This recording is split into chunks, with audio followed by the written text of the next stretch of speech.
You're watching Bread and Roses, a weekly political social magazine that's broadcast in English and Persian via New Channel TV. Hi everyone, I'm Maryam Namazie. I hope you had a great week and are looking forward to this week's program. In this week's program, I'll be interviewing Soraya Shamali on sexism in Facebook and social media. I'll also be speaking to you about a new report on the gender gap and gender equality. I wonder which countries are at the bottom of the list. There's also news that Chatham House has awarded an official of the Iranian regime with a prize rather than condemning the regime for its human rights violations. I'll speak to you about the ongoing crisis in Calais and the children who remain there, as well as the fact that there are reports of Syrian refugees finding mosques in Germany too conservative. The insane fatwa is about steep speed bumps. I thought they were supposed to be good for you. And finally, the slice of life is about Palestinian and Israeli women marching together for hope and for peace. Don't go away, stay with us.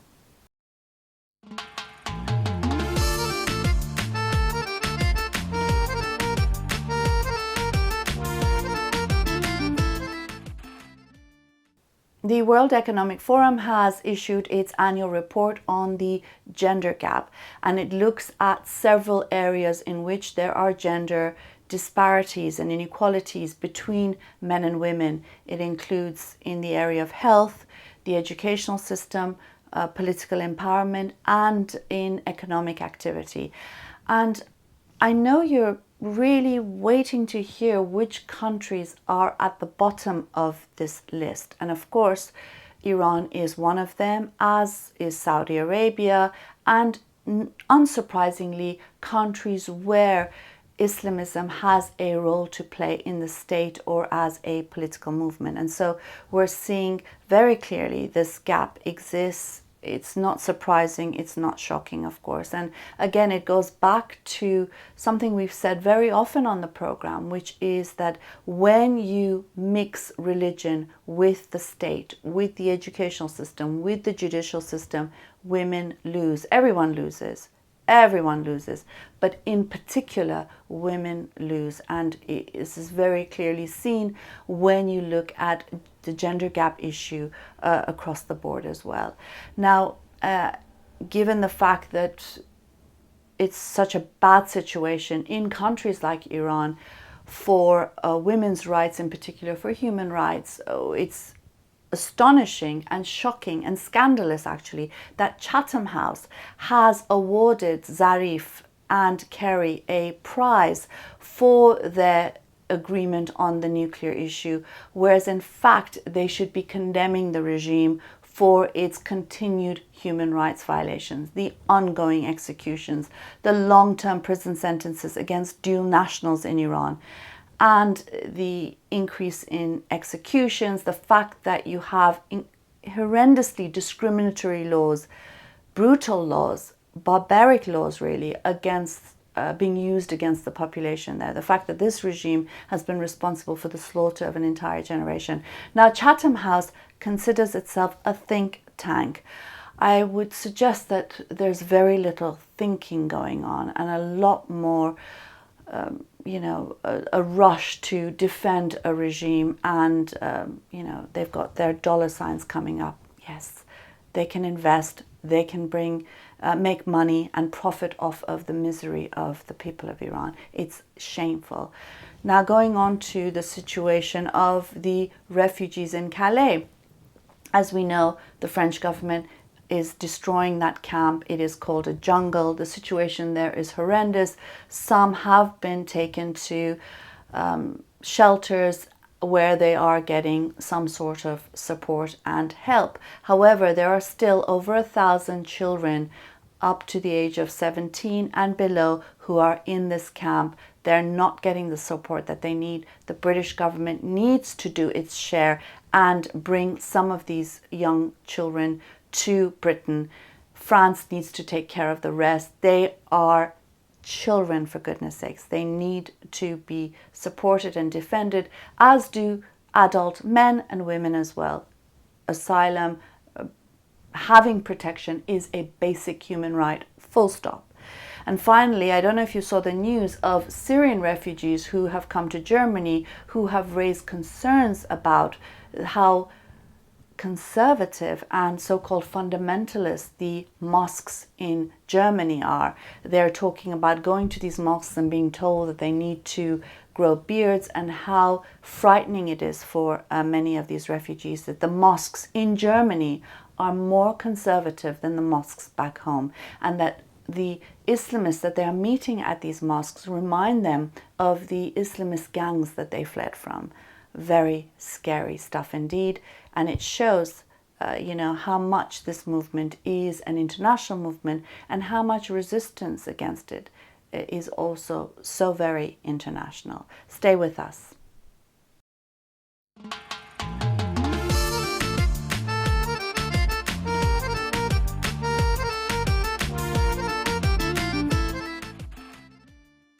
A while back, I interviewed Soraya Shamali, who is a women's rights campaigner, on sexism in Facebook and Twitter and social media. She's been campaigning against it for some time now. Listen to what she has to say about the implications of this sexism on women's lives. Stay with us. Soraya Shamali, it's a wonderful pleasure to have you on our program. I wanted to ask you first off about the work you've been doing on harassment and hate against women on social media and Facebook in particular. Okay, well, I started writing in 2011 about gender and politics, something I'd done a long time ago, and this time when I came back to it, it was fully immersive in social media.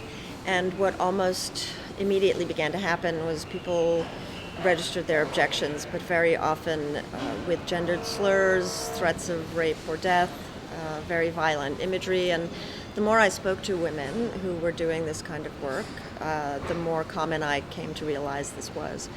And so I wrote about it, and when I wrote about it, women from all over the world contacted me, and basically they were contacting to say, can you help me? Can you help me get in touch with this company or that company? Can you write about my particular case? In one instance, for example, there was a woman who had been sexually assaulted, and the rapist was illustrating the rape in drawings that he was doing in Facebook. To a Facebook moderator, there was nothing in particular threatening or violent about the drawings, one at a time. But to the person that was depicted in them, it was a reenactment of this rape. In another instance, a woman who had set up a feminist page was deluged up to 500 messages a day with threats and graphic images of violence. Her home address was shared, her child's image was put on a rape meme. And in these instances, the company's response was not particularly helpful. And it sort of came down to the ways that rules and regulations were being written for speech and their interpretation. Because I think a lot of people believe that social media platforms are like public spaces and they're unregulated and they're really committed to free speech. But in point of fact, companies like Facebook and Twitter and YouTube are regulating content 24 hours a day, 7 days a week, which means that human beings, and it's overwhelmingly human beings, are writing the rules, interpreting the rules, and enforcing the rules. And we don't really think of that as censorship because these aren't governments, but they kind of function as transnational proto-governments that are regulating the speech of millions of people. And so over the years, I've gathered a lot of examples and became an activist in this area, really as a necessity almost. So in 2013, Laura Bates of Everyday Sexism, Jacqueline Friedman, who was then the director of Women Action in the Media, and I came together and ran a global campaign that was called the Facebook Rape Campaign. And essentially, after having talked to Facebook for 8 or 9 months about some of these issues, nothing had really happened. We created a sort of flip the switch campaign that enabled people to automatically send letters to advertisers, also tweet advertisers, showing them examples of what we were talking about that had been sent to us or that were present. And these were almost all focused on depictions of violence against women that were being ignored or treated as jokes. So even though, for example, Facebook had rules against graphic depictions of violence, there were pictures of women that were bleeding, being beaten, being raped, but because they could be categorized as humor, they were acceptable. And so we bypassed Facebook and we basically said, advertiser, here's the image, here's your ad. Do you, brand name company, really want to be sponsoring this violence against women? And so that caught Facebook's attention. I think that it moved several $1 million very quickly. And since then, actually, we've had a very good working relationship. It can sometimes still be adversarial, and there's a constant production of content and imagery that causes problems. But at least they're in conversation and they're invested in understanding what the chilling effects of these types of images are. Other companies, maybe not quite as much in my experience, but still I think that the ways in which these rules are written mirror mainstream norms about gender and speech. So one thing in particular that kind of illustrates this, as you and I have discussed, is representations of women's nudity. Women, tell us a bit about that. Sure. Because it seems that women's bodies are censored and lots of other types of violence, including violence against women, isn't Yes. So I think this is really interesting and very complex, but we're surrounded at all times by sexually objectifying imagery of women. If you walk around Washington, D.C. or London or New York City, there are posters and buses and signs and magazines where you can see women's scantily clad bodies, and we use it to sell everything and anything.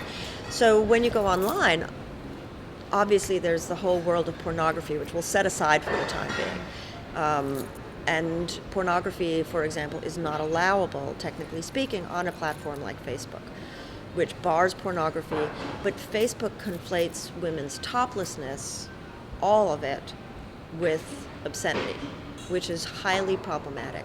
So when women, for example, in Nigeria are protesting exploitation and they're topless, you don't see that picture. You don't understand why it is they would choose to do that. When women in Colombia are protesting outside a cathedral and they take off their tops because they are actually making a political point, you don't see that. And I think that's meaningful. I think that suppression of women's ability to physically embody their message, because so much of the harm that women experience is physical, I think we're suppressing their freedom of expression. And corporations like these have a lot of money, and they're spending a lot of money already on this moderation function, this content regulation function. But as the product is built right now, it's virtually impossible, and this isn't just Facebook, most of them, it's virtually impossible to capture context. So for any reported bit of content, whether it's a comment or a picture, usually it gets reported as that one thing, and then it goes to a moderator. But if a woman is getting 50 messages, or she's politically protesting, or any of that content gets reported, the people reviewing it don't see the context. They see a picture of a topless woman and they're like, well, that's against the rules. Whereas what should be happening is someone should look at it and say, all right, that's a picture of a topless woman. Why? Is she doing that because it's sexually titillating and we don't want that on our website? Which is a whole other issue, right? Because there's so much on the website that is sexually titillating, in which you might not see a nipple, but you'll see, also perfectly legal, an upskirt photograph, right? But no one's looking and saying women have political speech, women have the right to express themselves artistically, to confront patriarchy, and that should be allowable. And I think that's really problematic. And you also talk about rituals and how they affect, speech as well as women's rights. You mean more deeply embedded, like religious ritualized silencing? Yes, Yes, I think so. I think that we're all socialized, regardless of where we are in the world, as girls, to be more polite, to be more quiet, not to use disruptive speech, not to curse as much, not to joke as much. And so what happens is the kind of disruptive speech that is valued becomes a marker of masculinity. So boys are given a lot more leeway to joke, to be disruptive, to use obscene language than girls are. And that kind of goes hand in hand with religion in my mind, because all mainstream religions, with the exception of minor parts of them, ritually silence girls and women. Girls and women cannot, for example, become priests in the Catholic Church, right? There are very, very few women rabbis. You cannot be a woman imam in most places, right? And so what happens when girls and boys walk into those spaces? What lessons do they learn about the value of their speech, about the value of their ideas, about their ability to have public respect? And I think it's really damaging, because what girls learn is that they're expected to be silent, and that what they have to say is not worthy of public respect, and that what boys have to say is. And that starts when we're really born. I mean, for people, I grew up in a religious household, and we went to church every weekend, and that was a message that I got. And I didn't really realize that was the problem until, I was probably 10 or 11. And I said, well, I'm going to be a priest. I really want to be a priest. And my father's response actually was to burst out laughing, because it really seemed absurd to him that I could even contemplate this. And my mother's response was, why don't you go talk to the priest about that? And so I did. And his response led me to basically say, you mean because I just don't have a penis, I can't be a priest? That was really, everything he was saying led me to this conclusion. And as a sister with brothers, I just thought, well, that's really ridiculous. How do you deal with, how should people be dealing with this sort of silencing, whether it's the ritual silencing that you mentioned, or also the silencing that's being done via Facebook, Twitter, social media? So, well, my personal response to the religious silencing is to confront it, right? I mean, I am a secular atheist. I would not bring my children up in traditions that taught them those lessons. And so if they seek spirituality, I've always urged them to seek it in a way that doesn't denigrate them. And I think that's a lesson that you can impart, right? It's not worth it to me to teach my children those lessons. The work, though, that has to be done in these large-scale socio-technical systems is profound, because you can have sexism without a sexist. You can have racism without a racist. It's so deeply embedded into not just the rules and their execution, but into the way the systems themselves are built. So, for example, we know that women experience more sustained, more sexualized violence online. That's just that we have lots of research that tells us that. Very often it's associated with other forms of offline violence, like stalking or intimate partner violence. It's usually perpetrated by someone they know, a spouse, a neighbor, a classmate.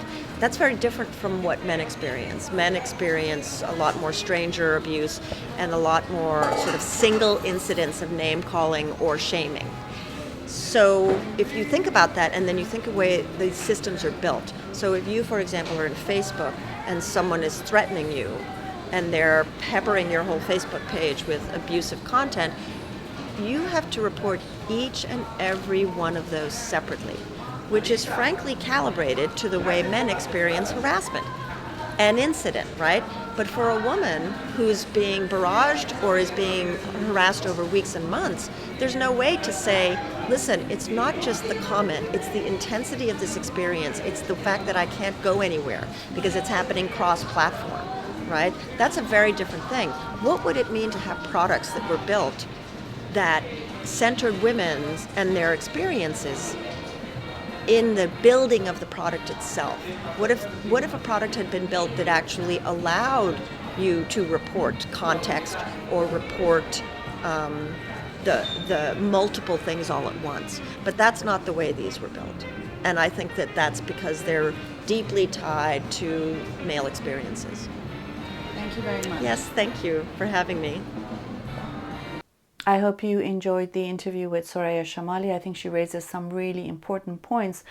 with regards Facebook and social media and how the discrimination against women and girls is institutionalized and how difficult it is to bring about some meaningful change so that it's not as discriminatory against women and girls. And also, of course, I think the point she raises on the silencing, the ritual silencing of girls, how important it is to combat it in every level of our lives, from our own personal relationships with our children to the much grander, more macro levels. Stay with us.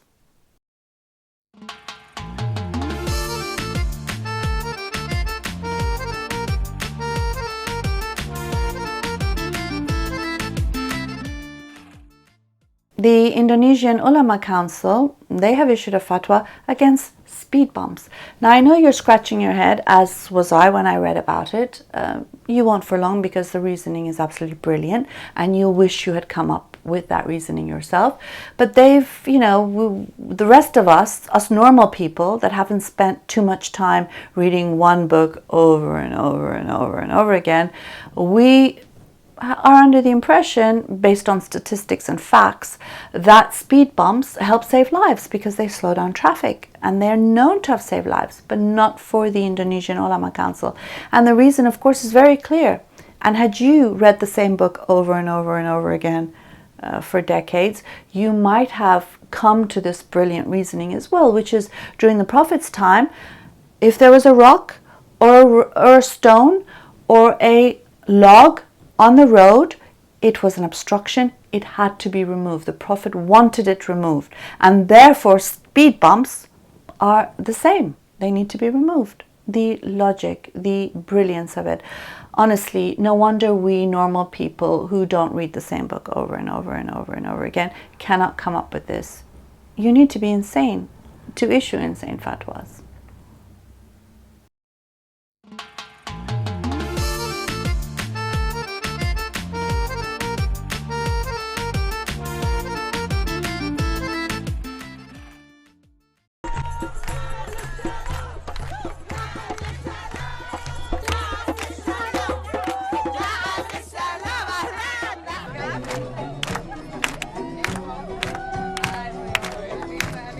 Coming here to make a peace with all the neighbors here, Jordan, Palestine, Israel, to live together in peace.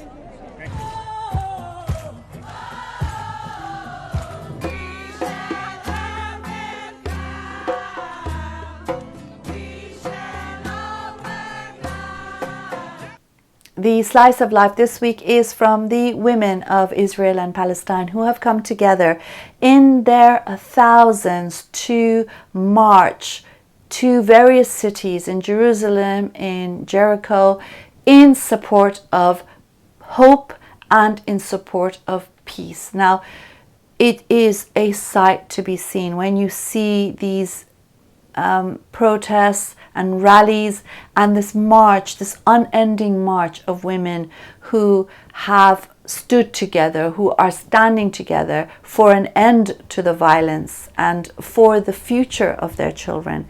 It gives goosebumps, seriously. It's inspiring, it brings hope, and it shows the way in which people can have an influence and can come together despite all the sort of propaganda and dehumanization of the other that takes place, come together for something that inspires and brings hope. So we salute the women of Palestine and Israel and stand with them in their march for peace and hope. Now, we've reached the end of our program. I hope you enjoyed this week's program. Until next week, have a wonderful week and see you then. Bye.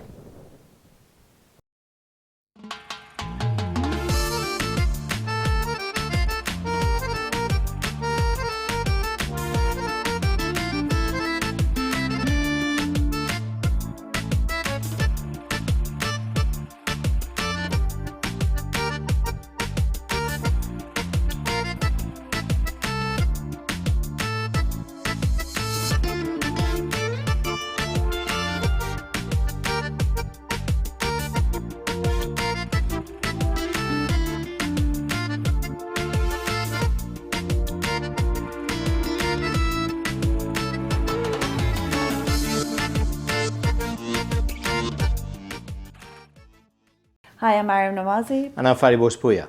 We're hosting a program called Bread and Roses. It's a weekly program that's broadcast in Persian and English in the Middle East and North Africa, primarily Iran as well.